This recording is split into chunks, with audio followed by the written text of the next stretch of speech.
there is a question that has been haunting the Final Fantasy XIV community for years. How much time has passed since our Warrior of Light signed up to be an adventurer?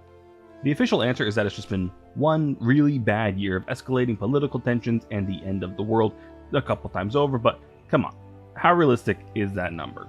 Well, today I'm going to try and find out how much time passes in Final Fantasy XIV.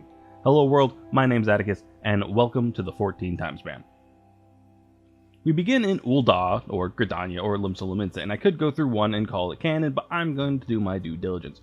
You likely know already from the thumbnail and title, but today we're looking at starting in Gridania. The clock starts when the Warrior of Light becomes an adventurer, and all of the other players pop into existence, so we'll be skipping over the carriage ride into town. We begin our adventure with the quest close to home by wandering around town, our new home. Mother Mune tasks us with attuning ourselves to the city's aetheryte, giving us a beacon for teleportation, introducing ourselves to our class guild, and getting to know the marketplace. After engaging in some glorious combat with the local wildlife, we're a high enough level for the next quest. Galfred, an instructor at the Bannock, could use an extra pair of hands, so we've got to introduce ourselves. Once there, he wants to make sure we know how to equip newer and better gear, and once we pass muster, he'll finally give us a proper task.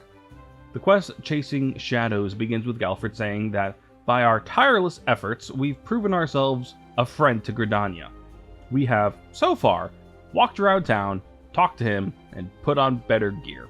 Gridania's standards seem surprisingly low. On account of all our great deeds for Gridania, we're being entrusted with a task of the utmost secrecy, but we have to agree to it before we know what it is. There's a mysterious figure lurking about the woods that has been able to evade Galfred and his men, but maybe they'll let their guard down around a random adventurer.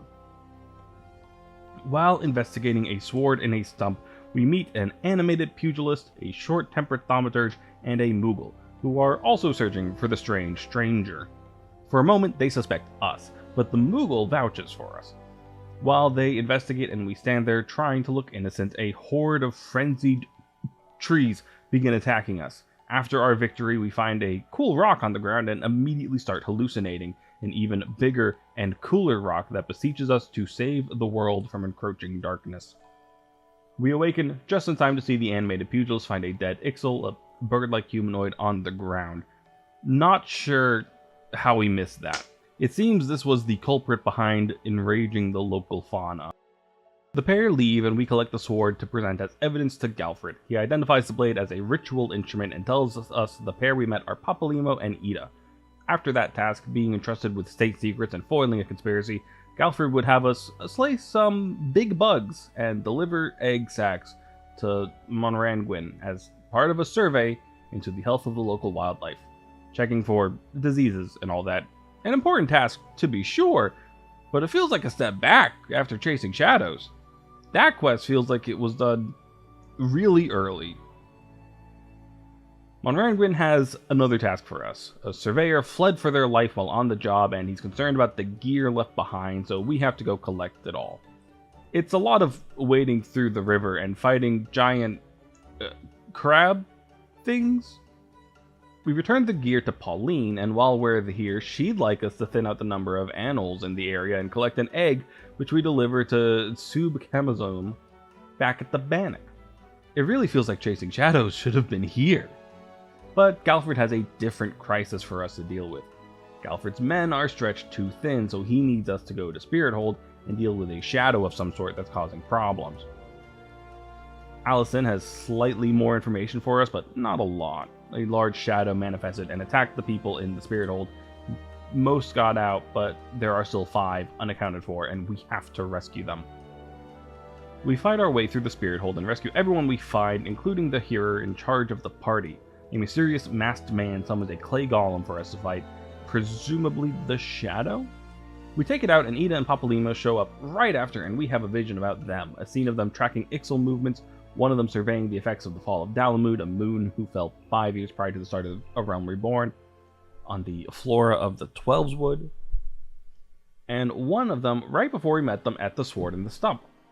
After we recover from our brief vision, we learn that the people were here to thank the elementals of the Twelveswood for letting them use the space, and interrupting that ritual could cause the elementals to take offense. And without the grace of the elementals, You can't live in the 12's. Someone is trying to drive a wedge between Gridanians and the forest they inhabit. Allison accepts our report and sends us back to Gridania to speak to Mother Mune, who gives us access to an inn-room. Having done quite a bit of questing and the unlock of the inn-room, this feels like one day, and I'll mark it as a day passing on a less strict scale, but we're still on day 1 for our canonical time span. Mune does mention how far we've come since first arriving, so it does feel like some time has passed. Our next destination is Bent Branch Meadows. We're to speak to Keitha after arriving. The ranch could always use a bit of help, and right now she has a bit of a chickern problem, and we're to speak with Rosaline about how to resolve it. Rosaline's solution is for us to slay exactly 4 chickern to send a message. 4 of them being the number that stole into the ranch and broke a chocobo egg. With that done, Osha Job has something for an adventurer to do. There's a big root that serves as a bridge between the lower and upper parts of the section of the 12's, and there are some mushrooms growing on that root. If left to their own devices, they could rot the bridge, so we've got to pick them as soon as they appear. We speak to Theodore when the task is done and learn that it's actually his job, but he's got a fear of heights. While we're talking to Theodore, he informs us that during his watch, he spied a shadowy figure and would have us report this to Rosalind, as he does not want to make the trek down the route. Rosalind also saw this shadowy figure and dismissed it as a trick of the light. I get they're not in an active conflict here, but it's wild that 2 guards have seen something suspicious and just didn't do anything about it. We find a campfire around where they spotted this figure, as well as a leather bag. This stranger may be the one who's causing problems for the chocobos of the ranch, so we deliver missives to several wood whalers about our findings to finally heighten security around here. To add to the strange happenings, Aelgar, one of the wood whalers we speak to, tells us of a merchant who spoke of being attacked by winged beasts, despite none living in the area. We investigate this sighting and find some vultures guarding a nest, quite unusual. We take care of them and report to the closest wood whaler, Lothair, who just so happens to have a task that needs doing, but he's too busy standing guard a stone's throw from the nest and not noticing the invasive species. Maybe having decent gear really is all you need to get ahead in Gridania. They are not sending their best. Here early on he was to tend to the hedge tree and then board a boat, but it's been some time and there's still no sign of her. Lothair believes it's likely that she's just absorbed in her work and needs to be reminded that she's got places to be. We go to find Leonie and find that her task is finished, but the elementals speak of a disturbance in the Temtar Deepcroft, and she has to listen to their murmurings for a bit longer to figure out what exactly is going on. We relay this to Armel, the lady waiting for Leonie to get on a boat, and reschedules for 3 bells. While we're here, Armel has something we could help with. A wagon was overturned on the road and she'd like us to salvage what cargo we can. We're attacked by a giant toad as we approach the toppled wagon, but we retrieve some cargo all the same and deliver to Keitha back at Bent Branch Meadows. She's glad for the delivery but laments how dangerous the woods have become. And just in time to prove her point, Luquelot yells from the stables. Something has stolen a chocobo egg while his back was turned. We ask around to see if anyone knows anything about it, and we learn about a visiting Elizan peddler leaving the meadow around the time of the theft. The egg stolen was from a chocobo named Leia, a well-known chocobo from Ishgard, which means the thief is likely Ishgardian as well, to target her egg specifically. The thief was last seen headed towards the Temtar Deepcroft, so we rush to give chase. We catch up to find Kuplo Kopo, the Moogle accompanying Papalimo and Yida earlier, guarding the egg from the thief. With the Moogle's assistance, we defeat the poachers and return the egg to Luquelot, who has noticed another troubling thing. Ixali dirigibles have been spotted by the Guardian Tree, and he'd like us to relay this information to Mother Mune, who tells us to prepare ourselves and report back. If the Guardian Tree is harmed, the elementals who guard the 12's would fly into a rage, and none would be safe. She gives us a letter for Bowlord Luin to explain the situation. He wonders how neither the Wood Whalers nor the God's Quiver caught wind of this plot, but from what I've seen, they probably noticed the dirigibles flying near the tree, but just assumed that was fine, probably. He thinks it's the masked man that has eluded capture. Could go either way.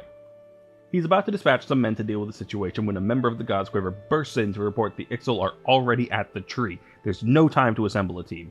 I'm right there, and Mother Mune has vouched for me, so I'm part of the response team now. We make haste towards the guardian tree and arrive just in time to interrupt the ritual they're performing.